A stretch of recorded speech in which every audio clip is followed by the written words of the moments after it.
every aspect of life. And one of the areas being hit hard by COVID right now, the arts. As Team 12's Trisha Hendricks explains, after 5 decades of continuous operation, one of the most well-known and beloved groups of performers in the Phoenix area is struggling to stay on its feet.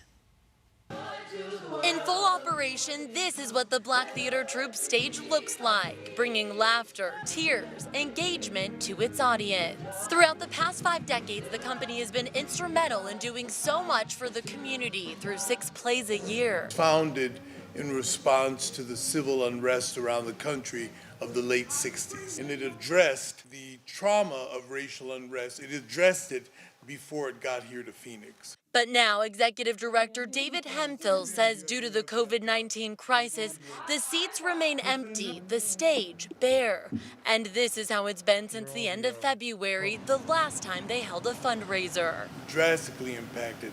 It's very difficult for organizations that have a very, very thin margin like our company. Sadly, they're up against major challenges, forcing them to postpone their 2019-2020 season. COVID has really knocked us back. Been able to overcome by sheer grit. Without shows, the only saving grace is a church renting out the space to help with bills. Right now, they're working with the city, trying to improvise to bring an audience back safely at some point. To use the amphitheater and bandstand at East Lake Park. Hemphill is optimistic. It's already proven as a group we were able to alleviate the incoming pressure of the racial riots in the 60s. Now we're in that same situation again. To vent those emotions, the best place to do it is through the arts. In Phoenix, Trisha Hendricks, 12 News.